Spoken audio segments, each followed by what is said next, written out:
بسم اللہ الرحمن الرحیم۔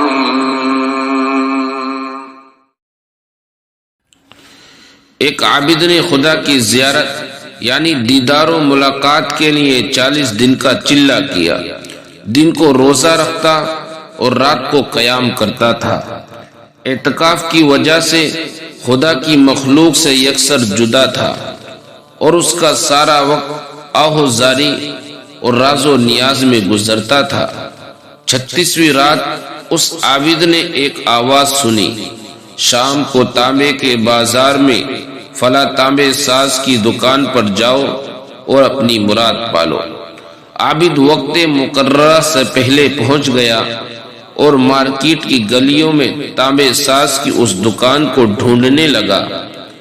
وہ کہتا ہے، میں نے ایک بوڑھی عورت کو دیکھا جو تانبے کی دیگچی پکڑے ہوئے تھی اور اسے ہر تانبے ساز کو دکھا رہی تھی۔ اسے وہ بیچنا چاہتی تھی۔ وہ جس تانبے ساز کو دیگچی دکھاتی اسے تول کر کہتا 4 ریال ملیں گے۔ بڑھیا کہتی 6 ریال میں بیچوں گی۔ کوئی تانبے ساز اسے 4 ریال سے زیادہ دینے کو تیار نہ تھا۔ آخرکار وہ بڑھیا ایک تانبے ساز کے پاس پہنچی۔ تانبے ساز اپنے کام میں مصروف تھا۔ بڑھیا نے کہا، میں یہ برتن بیچنے کے لیے لائی ہوں اور اسے 6 ریال میں بیچوں گی، کیا آپ 6 ریال دیں گے؟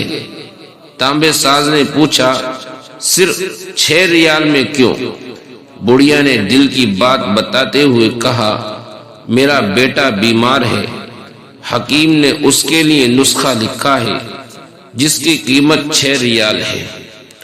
تانبے ساز نے دیگچی لے کر کہا، ماں یہ دیگچی بہت عمدہ ہے اور قیمتی ہے، اگر آپ بیچنا ہی چاہتی ہیں تو میں اسے 30 ریال میں خریدوں گا۔ بوڑھی عورت نے کہا، کیا تم میرا مذاق اڑا رہے ہو؟ کہا، ہرگز نہیں، میں واقعی 30 ریال دوں گا۔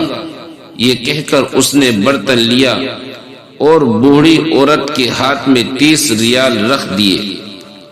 بوڑھی عورت بہت حیران ہوئی اور دعا دیتی جلدی سے اپنے گھر کی طرف چل پڑی۔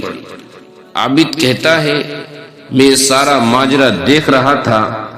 جب وہ بڑھیا چلی گئی تو میں نے تانبے دکان والے سے کہا، چچا لگتا ہے آپ کو کاروبار نہیں آتا۔ بازار میں کم و بیش سبھی تانبے والے اس دیگچی کو تولتے اور 4 ریال سے زیادہ کسی نے اس کی قیمت نہیں لگائی، آپ نے 30 ریال میں اسے خریدا ہے۔ بوڑھے تانبے ساز نے کہا، میاں میں نے برتن نہیں خریدا، میں نے اس کے بچے کا نسخہ خریدنے کے لیے اسے پیسے دیے ہیں۔ میں نے 1 ہفتے تک اس کے بیمار بچے کی دیکھ بھال کے لیے پیسے دیے ہیں۔ میں نے اسے اس لیے یہ قیمت دی کہ گھر کا باقی سامان بیچنے کی نوبت نہ آئے۔ عابد کہتا ہے، میں سوچتا اور اس کو دیکھتا رہ گیا۔ اتنے میں غیبی آواز آئی، چلہ کشی سے کوئی میری زیارت کا شرف حاصل نہیں کر سکتا۔ گرنے والے کو تھامو اور غریب کا ہاتھ پکڑو، میں خود تمہارے پاس چل کر آؤں گا۔